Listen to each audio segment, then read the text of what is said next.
पूर्व जो हमारे द्वारा शुभ अशुभ कर्म हुए हैं वो संचित हो जाते हैं, जिसे अपनी गांव भाषा में गोदाम कहते हैं।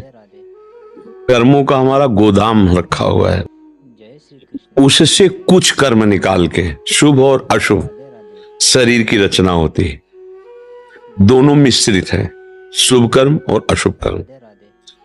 अब उनके द्वारा रचित शरीर से हम चाहे अशुभ कर्म करें या शुभ करें, ये क्रियमाण होगा, इसका उससे कोई जुड़ाव नहीं है।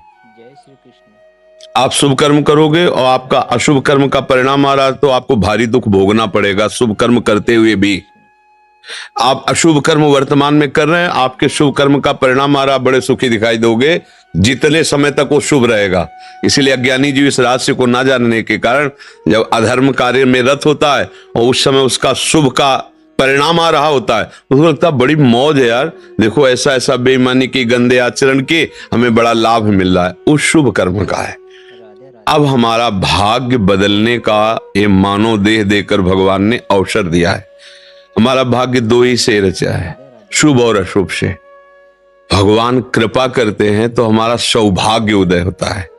ये भगवान की कृपा से हुआ। हमें संतों का संग मिला, शास्त्र स्वाध्याय करने का अवसर दिया और हमारे मन में निश्चय हुआ कि अब मुझे भगवान का भजन करना है। एकमात्र भगवान की शरण में होकर, प्रियालाल की शरण में होकर जब उनका भजन शुरू किया तो भजन का कार्य है, सबसे पहला कार्य भजन क्या करता है, वो जो हमारा गोदाम जमा है ना शुभ अशुभ का, उसमें आग लगा देता है, भस्म कर देता है। जब तक वो भस्म नहीं होता है तब तक हमारे अंदर शुद्ध ज्ञान प्रकट नहीं होगा। जहां हमारे अंदर शुद्ध ज्ञान प्रकट हुआ तो प्रारब्ध भोग हमारे लिए खिलवाड़ हो जाता है। जो शुभ अशुभ कर्मों का परिणाम है ना, वो शुभ में हर्षित नहीं होगा और अशुभ में शोकित नहीं होगा। अब वो आगे बढ़ पड़ा, अब उसका भाग्य बलवान होता चला जा रहा है, क्योंकि शुभ अशुभ से रहित होकर वो जीवन मुक्तता की तरफ बढ़ रहा है। भाग कब बड़े हुए? शुभ अशुभ से रहित होकर। कब? बिना प्रयास होई भव भंगा, अब संसार से मुक्त होने का अवसर आ गया। अब हमारा ये नवीन भाग्य बना जिसमें भगवत प्राप्ति लिख गया।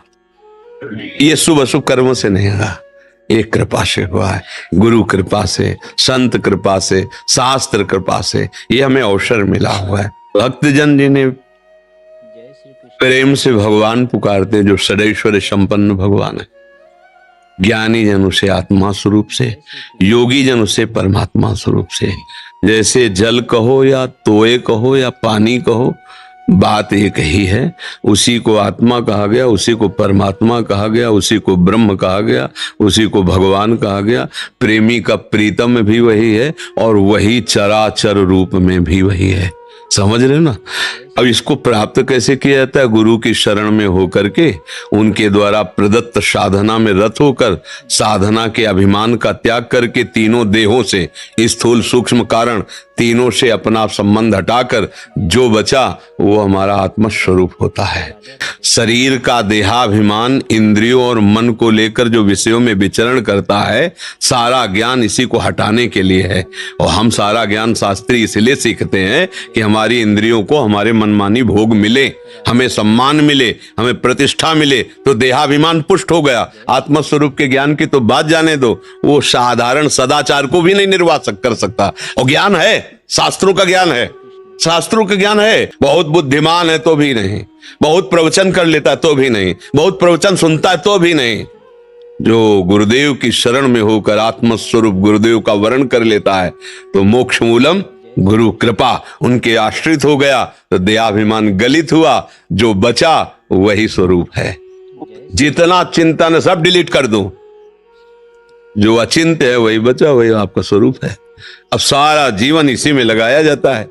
अब चिंतन को डिलीट करना बड़ा कठिन है। बातें चाहे कोई बुला ले, देखो जब शास्त्र की बातें की जाती है तो एक अलग बात होती है, और जब उस पर चला जाता है ना तो पता है ना कितने पापड़ बेलने पड़ते हैं, तो उसका अनुभव होता है। इसीलिए प्रश्न का सही कर्ता और सही उत्तर तभी दोनों का मिलेगा। अब केवल शाब्द ब्रह्म शास्त्र का ज्ञान है, पार ब्रह्म की अनुभूति नहीं, तो ना उत्तर समझ में आएगा ना उत्तर दे पाएगा।